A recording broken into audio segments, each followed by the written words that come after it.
My name is Margot, and I never thought a single phone call could change everything. I was enjoying my Saturday morning routine, curled up on my sofa with coffee, when my phone rang. Mom's face lit up my screen. I answered with a smile, not knowing what was coming. "Margot, honey," she said, her voice oddly formal. "Your father and I want you to know we love you very much." Something in her tone made me sit up straight. "What's going on, Mom?" "Well, as you know, your father's 60th birthday celebration is next weekend at Riverside Restaurant. I've had it marked on my calendar for months," I replied. "That's the thing, dear. We've been reviewing the guest list and, well, we need to make some cuts. Important business contacts are coming, and we've decided it would be best if you didn't attend this particular event." The coffee mug nearly slipped from my hand. "Excuse me?" "Don't worry, we see each other so often anyway. Your father wants to focus on people who are important to the business. We'll have you over for a barbecue later instead." My heart hammered against my ribs. "Are Jake and Melanie still invited?" I asked about my older siblings. Mom hesitated. "Well, yes, but—" "Are they Dad's business partners now?" My voice was sharper than I intended. "No, but—" "Margot, you don't even like big gatherings. You're always so quiet at parties. You prefer your privacy, don't you?" I gripped the phone tighter. "Since when do you and Dad decide what I like or don't like?" There was a shuffling sound, and then my father's voice boomed through the speaker. "Margot, be reasonable. Your brother and sister need to network with the business community. One of them will take over the company someday." And there it was. The truth I'd always suspected, but never heard so bluntly. I wasn't part of their future plans. Without another word, I hung up. I sat frozen, staring at nothing. The coffee went cold beside me. Their message was clear. I wasn't important enough to include. I wasn't valuable enough. When push came to shove, I was expendable. After 20 minutes of stunned silence, I called my best friend, Lisa. "They did what?" Lisa's voice exploded through the phone when I told her what happened. "Uninvited me, apparently. I'm not worth a seat at Dad's birthday dinner." "That's insane, Marg. You need to forget about them for a while. They don't deserve your energy." As she spoke, something caught my eye through the window. I stood up and walked closer, not believing what I was seeing. Parked in my building's courtyard was a gleaming black SUV with a massive red bow on top. The car I'd been saving up for 2 years to give my father for his birthday. I'd pinched pennies, taken extra shifts, and skipped vacations to afford it. I'd coordinated with the dealership for months to ensure it would be perfect. And now it sat there, a monument to my foolishness. A strange calm washed over me as a plan formed in my mind. "Lisa, I need to call you back," I said. I immediately dialed my boss at the architectural firm where I worked. "Mark, remember that vacation time I've been putting off for a year? Is it possible for me to take 2 weeks starting Monday?" "Actually, that's perfect timing," Mark replied. "You just wrapped up the West Side project yesterday. Take the time. You've earned it." Next, I called Lisa back. "Can you come over right now? And bring your camera gear. I'm keeping the car, and we're going on a road trip." 40 minutes later, Lisa arrived, equipment in tow. Her eyes widened when she saw the SUV. "That's what you bought for your dad. It's gorgeous." "Was going to buy for my dad," I corrected. "Now it's mine.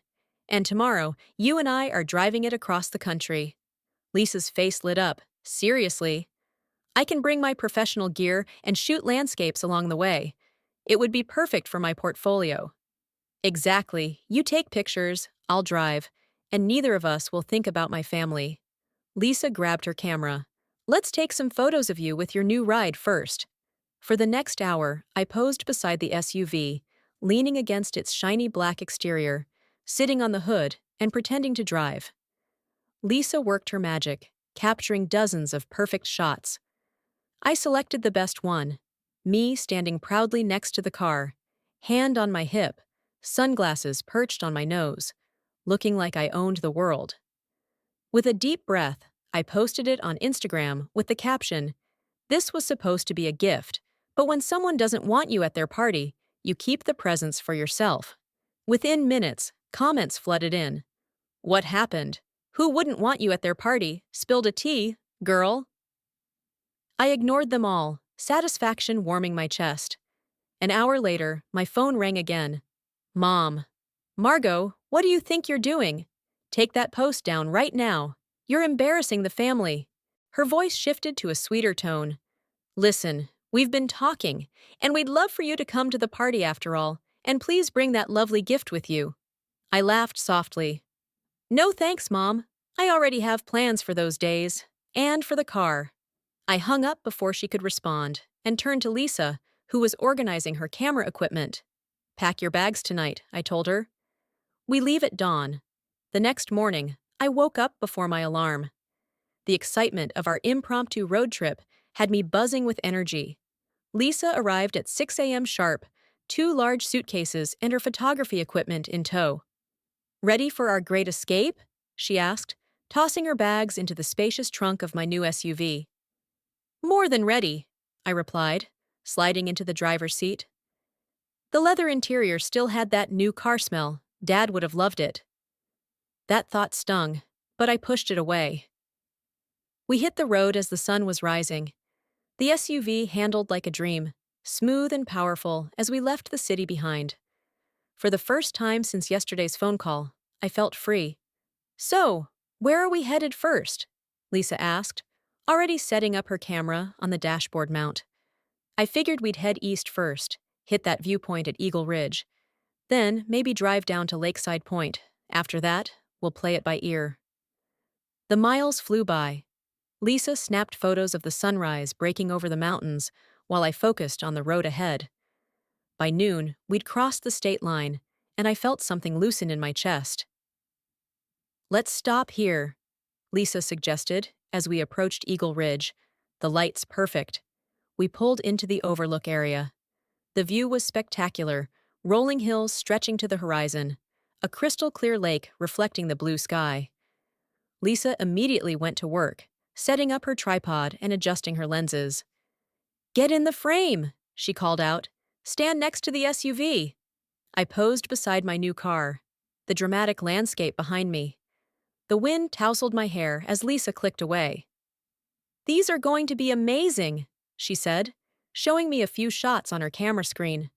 Back in the car, I scrolled through the photos, selecting the best one. It showed me leaning against the SUV's hood, the majestic vista spread out behind me. I posted it immediately with the caption, "Some people don't appreciate gifts. That's okay. I'm putting it to better use." We continued our journey, stopping at scenic points along the way. Lisa captured incredible shots, both of the landscapes and of me with the SUV. Each time, I carefully selected and posted photos, making sure my parents would see exactly what they were missing. By late afternoon, my phone was blowing up with notifications. Friends commenting, asking questions, sending private messages of support. I ignored them all. The only messages I wanted to see would be from my parents, and those hadn't come. Not yet. As evening approached, we checked into a small motel off the highway. The room was basic but clean, with 2 twin beds and a decent shower. I'm starving, Lisa declared, flopping onto one of the beds. Let's grab dinner and drinks. I saw a diner across the street. Over burgers and fries, we planned the next day's route. That's when my phone rang. An unfamiliar number. Hello? Margot, it's Robert Daniels. I nearly choked on my fry. Robert was my father's oldest friend and the primary investor in his company. He was also one of the few adults who'd always treated me with respect growing up. Mr. Daniels? Hi, I said, straightening up. This is unexpected. I've seen your recent posts online, he said, his deep voice serious. I spoke with your father today, asked him what was going on. He was evasive. Would you mind telling me what happened? So I did. The whole story, from the phone call to my decision to keep the car. I didn't exaggerate or embellish. The truth was damning enough. I see, he said when I finished. That's not how families should treat each other. No, it's not, I agreed, a lump forming in my throat.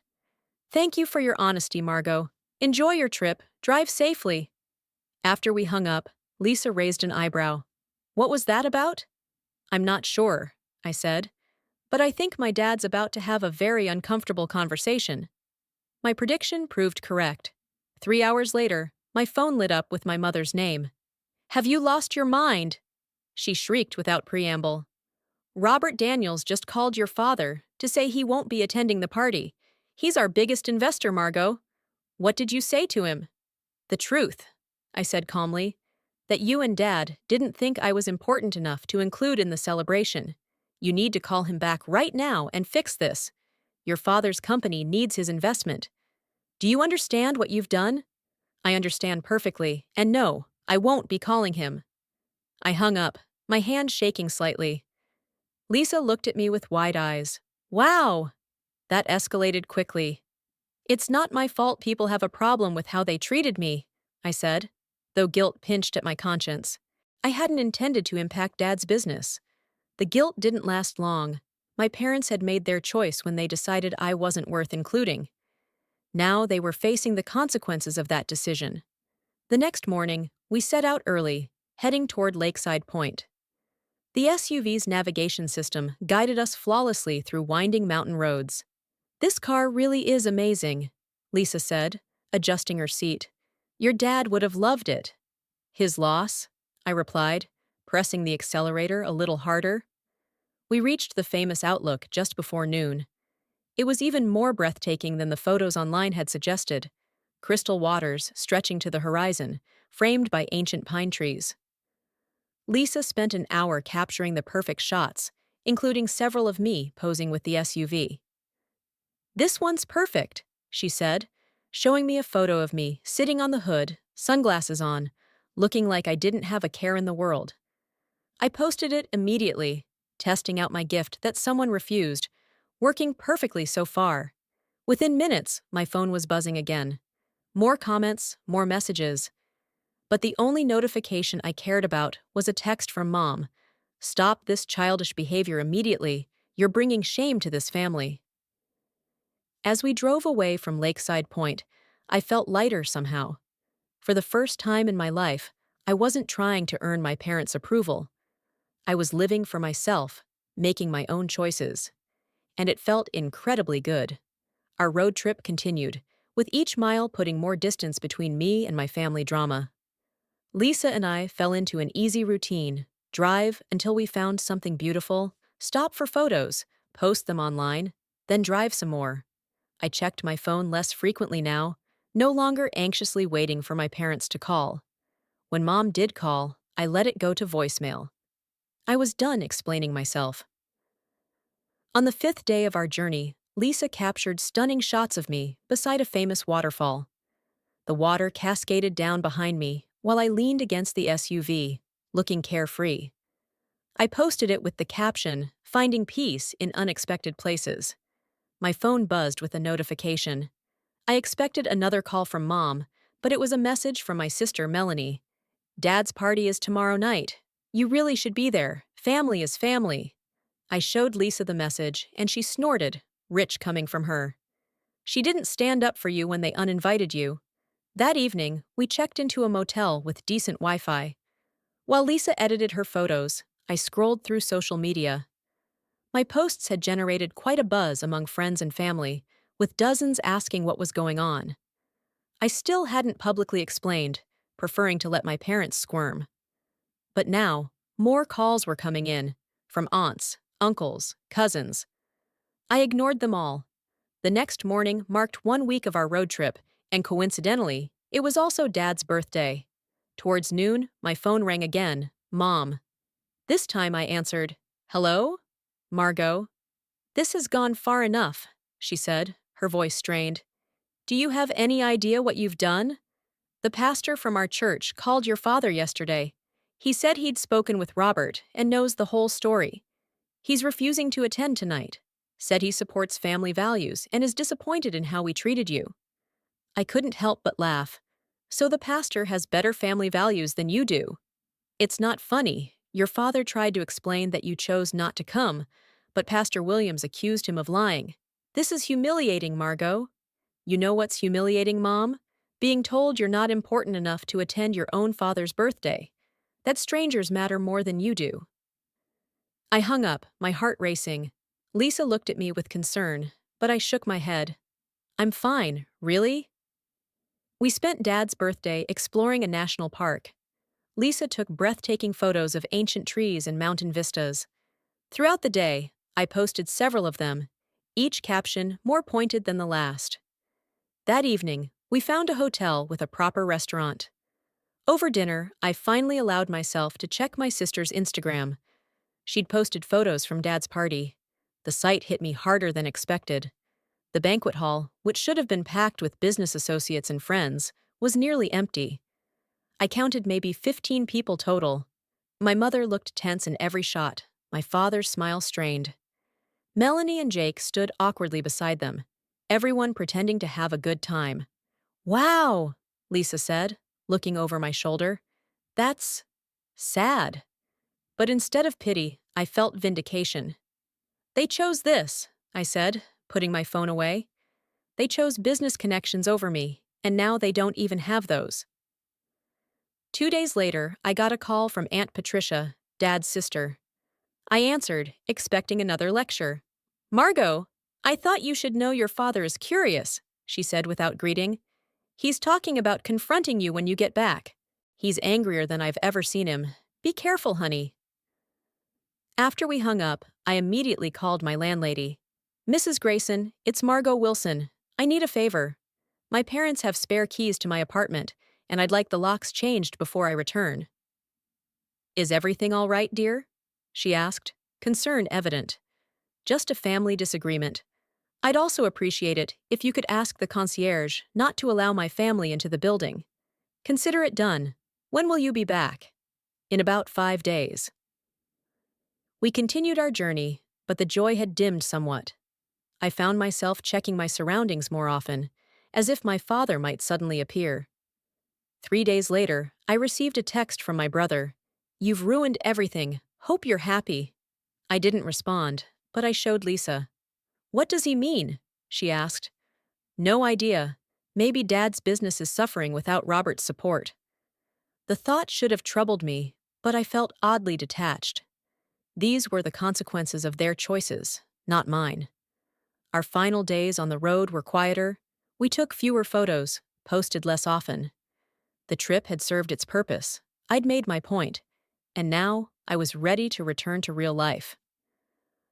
On our last night, in a hotel just 3 hours from home, Lisa raised her glass again to the best revenge road trip ever.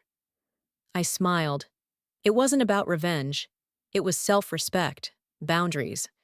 Not letting people treat me like I don't matter. She nodded slowly. Well, mission accomplished. No one will take you for granted again. When we finally pulled into my apartment building's parking lot, the concierge rushed out to greet us.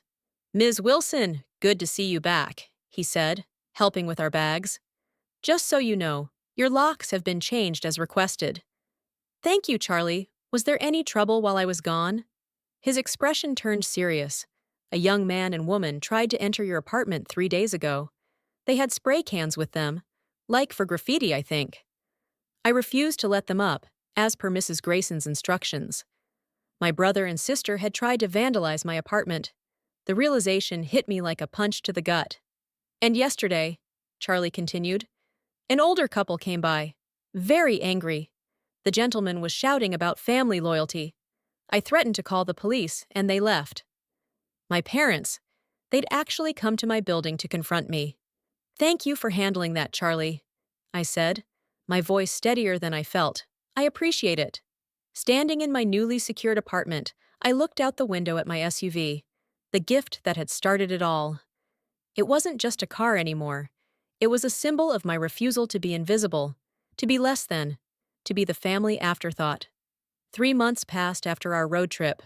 Life settled back into a routine, but everything felt different. I threw myself into work, taking on new projects and earning praise from clients. I hadn't spoken to my parents or siblings since returning. They tried calling at first, then texting, then nothing. The silence was both a relief and a weight. Lisa's photos from our trip had turned out beautifully. She displayed them in her studio and sold several prints to interior decorators. We'd joke that my family drama had inadvertently launched her landscape photography career. I was scrolling through emails that afternoon when I noticed a news alert about local businesses. The headline made me freeze. Wilson Construction scales back riverfront development amid financing concerns. With shaking hands, I clicked the link. The article detailed how my father's company had been forced to abandon a major project due to unexpected financing issues. While they weren't bankrupt, the loss of the riverfront development was described as a significant setback. I knew immediately what had happened. Robert Daniels had pulled his investment, just as my mother had feared. My stomach churned with conflicting emotions: guilt, satisfaction, worry. I closed the article without finishing it. That evening, my phone rang with an unfamiliar number. "Hello? Margot, it's Aunt Claire, my mother's sister." We'd never been particularly close. "Hi, Aunt Claire. This is unexpected. I've been asked to talk some sense into you," she said bluntly. "Your parents are suffering because of your vindictive behavior." I took a deep breath. "I wasn't vindictive, Aunt Claire. I told the truth about what happened. I didn't lie or exaggerate. You deliberately embarrassed them on social media. You cost your father an important business relationship." I didn't ask Robert Daniels to pull his investment. He made that choice after learning how they treated me. Family problems should stay private, Margot. You acted selfishly. I felt a familiar anger rising. No, they acted selfishly when they decided I wasn't important enough to include in a family celebration. They rejected me, not the other way around. They made one mistake. It wasn't just one mistake, I interrupted. It was a pattern. They've always treated me as less important than Jake and Melanie. They've always made it clear that I'm not part of the future they envision. This was just the first time they said it out loud. Silence fell between us. "I didn't call anyone to complain about them," I continued, my voice steadier now. "I didn't ask anyone to boycott Dad's party.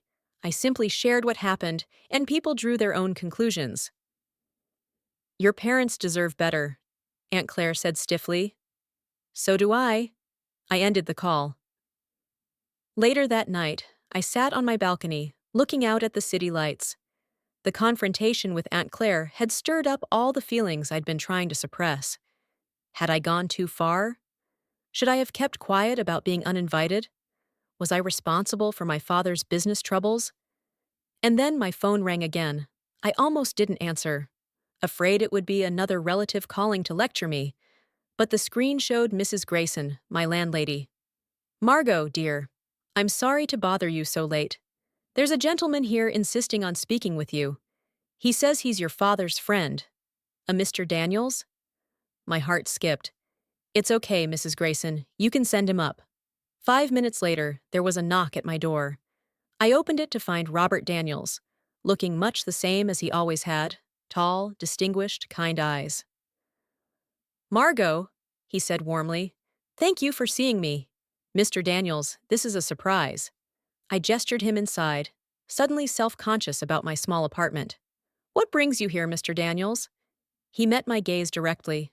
"I wanted to make sure you're all right. And to let you know that what happened with your father's business wasn't entirely your fault." "What do you mean?" "I've been considering reducing my investment for some time. Your father's been making risky decisions lately, ignoring advice. What happened with you was the final straw, not the only reason." Relief washed over me. "Thank you for telling me that. Your father blames you entirely, of course," he added, almost apologetically. "Of course he does," I said, unable to keep the bitterness from my voice. I also wanted to say, I admire how you handled the situation. Standing up for yourself couldn't have been easy. I blinked back unexpected tears. It wasn't. I still wonder sometimes if I overreacted. "You didn't," he said firmly. "Family should never make you feel unwanted or unimportant." After Robert left, I felt lighter somehow, vindicated. The road trip, the social media posts, changing my locks, all of it had been necessary to protect myself, to establish boundaries. The next day, I drove my SUV to meet Lisa at her studio.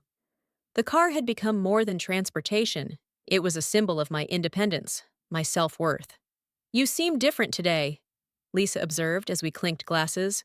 More at peace. I think I am, I replied. I finally accepted that I did the right thing. And your family? I shrugged. Maybe someday we'll find a way forward, but it would have to be on different terms. I won't go back to being invisible. To visibility, Lisa said, raising her glass. And to family values, I added with a wry smile. The real ones: respect, honesty, and treating people like they matter. That night, I drove home along the coast, windows down, music playing. The SUV handled the curves beautifully. I thought about how this car, originally meant as a gift, had instead given me the greatest gift of all: the courage to stand up for myself. I had good people in my life who valued me: Lisa, my colleagues, even Robert Daniels in his way. I didn't need the approval of people who couldn't see my worth, even if those people were family.